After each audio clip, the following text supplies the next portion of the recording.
Le projet de Lupino est né de l'interaction en fait, entre François et moi. François avait déjà filmé des jeunes qui sont présents dans Lupino dans un précédent documentaire auquel moi j'avais pas travaillé, qui s'appelle L'île des morts. Et en fait, moi, en regardant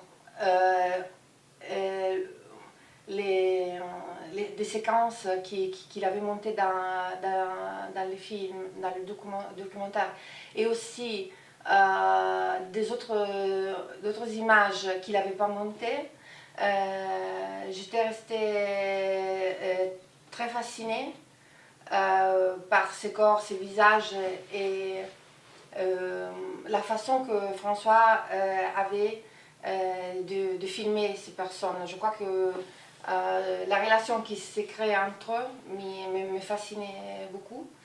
Et donc je voulais en voir plus, mais c'était vraiment une envie d'image. C'est-à-dire, je disais, François, il faut que tu le filmes encore.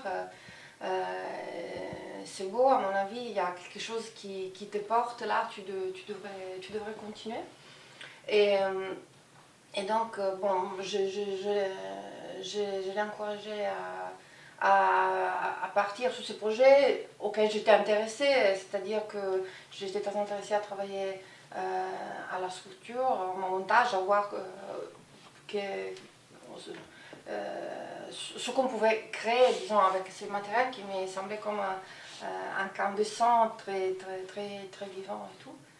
Et donc, après avoir monté une campagne de crowdfunding, de financement. financement. Parce que quand Laura, en quelque sorte, voilà, a déclenché le projet en formulant son plaisir, son désir de retravailler sur des images des jeunes de Lupino. C'était le mois de décembre-janvier et on a tout de suite eu l'idée de tourner l'été et donc on est parti très vite en tournage, on a monté une campagne de financement participatif pour pouvoir affronter les premières dépenses liées au tournage et voilà, puis on a fait le film. Et on avait le sentiment qu'il fallait faire vite. Là, il y avait une urgence parce que ces jeunes-là étaient en train de devenir adultes, et alors que nous, c'était à ce moment-là qu'on voulait raconter à ce moment-là. Et il y avait quelque chose que François avait créé avec eux et il fallait ne pas le perdre. Donc, c'est pas toujours comme ça. Des fois, on se prend le temps de monter un financement parce qu'on peut le faire, quoi. Alors que là, c'était vraiment... il y avait urgence à tourner assez rapidement, quoi. Et donc, c'est comme ça que le projet a commencé. C'est ça.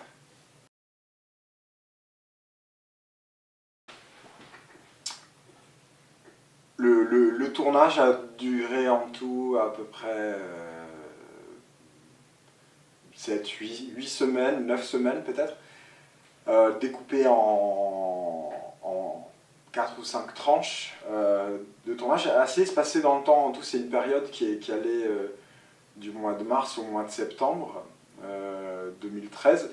Et entre chaque session de tournage, on faisait des recherches vraiment poussées et qui a permis de réorienter le film, préciser le travail à chaque fois.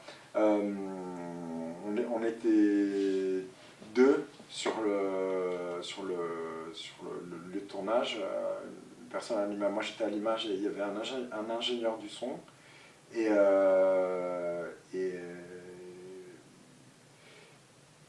Et Laura n'a pas pu venir parce qu'au départ on avait un tout petit budget, mais vraiment très restreint. On avait à peine l'argent pour défrayer mon billet, celui de l'ingé son, et on a tourné une grosse partie du film en pleine saison touristique en Corse où tout est très cher et très compliqué.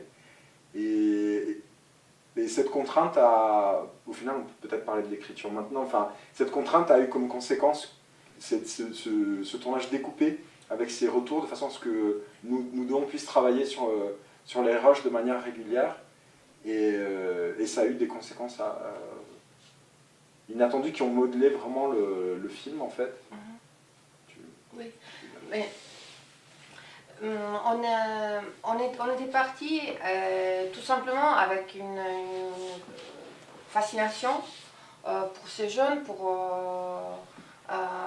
leur vitalité. En fait, au début, on avait imaginé un film très joyeux. C'est-à-dire, oui, parce que nous, on était vraiment enchantés, disons, par leur jeunesse, par leur énergie. Et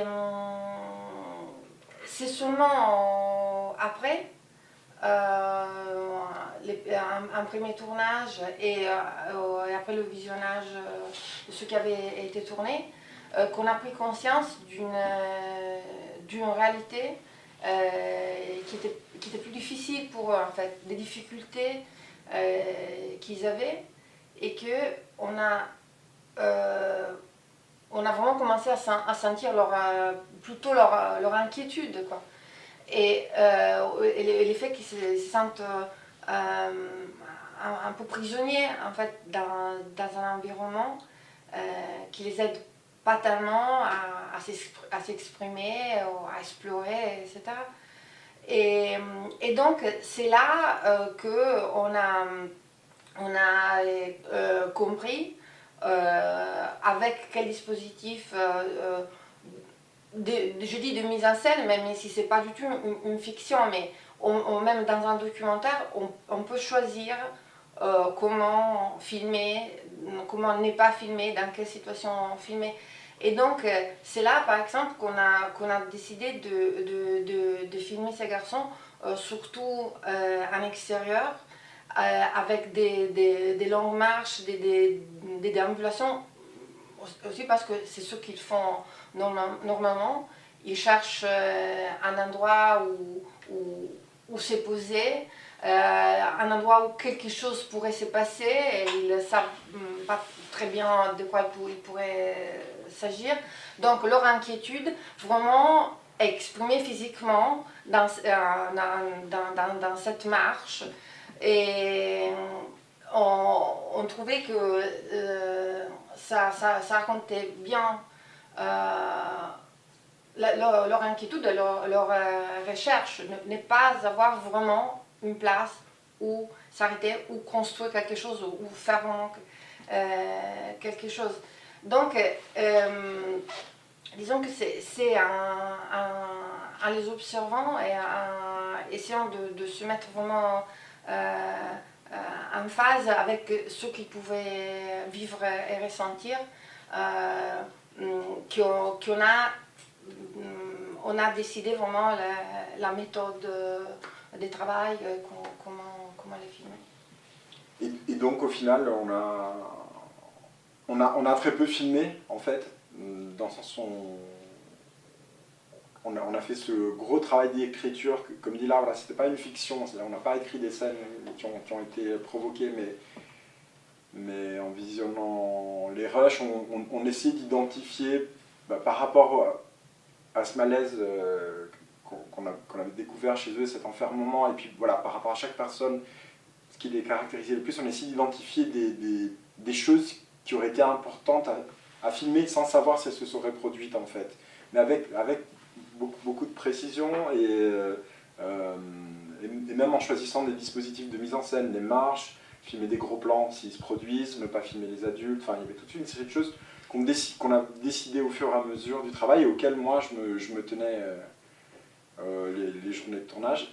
Et donc le tournage, c'était énormément de temps passé avec les jeunes, très peu de temps, très peu de matériel, très peu de rush en fait, la caméra allumée très peu, uniquement quand il se produisait quelque chose qui allait d'une certaine façon dans le sens de de ceux dont on avait besoin pour raconter voilà, cette chronique de ces jeunes qui sont enfermés dans ce quartier. Et évidemment, on a été surpris plein de fois, il y a plein de choses qui étaient absolument imprévisibles, mais voilà, on attendait quand même les moments où il y avait quelque chose qui résonnait avec l'émotion qu'on voulait construire. Et donc les journées de tournage, voilà, c'était beaucoup de temps en faisant attention à ne pas devenir les amis des jeunes, en restant plutôt en silence, à côté, en silence, présent constamment et en film assez rarement en fait. Voilà.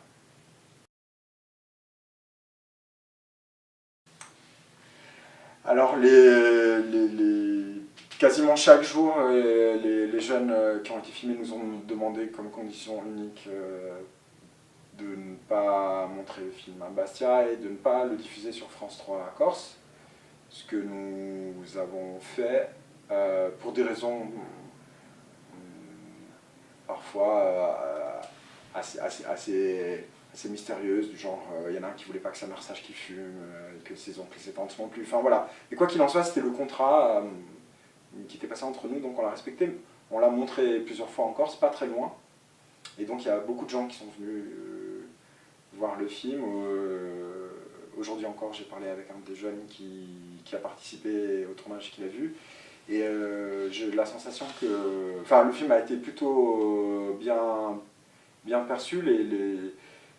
Les jeunes, d'une part, sont assez fiers du fait que il a été bien perçu, mais peut-être pas pour des raisons de cinéma en fait, pour d'autres motifs. Ils sont fiers que le film ait pu tourner et que donc leur quartier ait pu intéresser des personnes qui vivent ailleurs. Ils sont surpris et assez fiers de ça. Et globalement, je pense qu'un retour qu'on a eu, c'est que voilà, les gens de Bastia ou de la région de Corse qui l'ont vu ont apprécié, ont été contents qu'il y ait une Corse hors des clichés en fait, qui a été filmée, une Corse qui vive mais qui est rarement représentée en fait, qui est rarement représentée aussi bien dans l'imaginaire continental que dans l'imaginaire des gens qui vivent dans l'île. Et ouais, de ce fait, le film a été plutôt bien accueilli en fait. Voilà. Le film a une belle vie, aussi bien en France qu'à l'étranger. Il a en Italie remporté le Premio Solinas, qui a un prix d'écriture très prestigieux, avec une section documentaire et une section fiction pour le cinéma. Et trois festivals qui sont très importants pour nous, où il a été sélectionné en compétition Filmec à Milan, où il a été en compétition long métrage, ce qui a été terrorisant et en même temps nous a énormément gratifié, parce que c'est un film qui dure 49 minutes, il a été montré en compétition avec des très beaux longs métrages et il a reçu le prix du jury jeune. On a été en compétition à Vision du Réel, à Nyon, qui est un important festival de documentaire, et à Brive, où on a remporté le prix jury jeune encore et le prix Ciné Plus, qui a déclenché un achat de Lupino par la chaîne et une diffusion par la chaîne. Et ces trois festivals ont déclenché des sélections, aussi bien dans des festivals de documentaires que généralistes ou dans des cinémas qui ont organisé des programmations thématiques, soit sur la ville, soit sur l'adolescence. On a pas mal tourné. Dans 2 semaines, le film est projeté à Tchernobyl, dans des lieux attendus, désirés et inattendus. Ouais, le film a été plutôt bien accueilli en fait. Oui, on a des projets, soit des projets ensemble, sinon des projets à développer séparément, mais nous nous intéressons beaucoup quand même au travail de l'autre. Et donc on a des projets documentaires.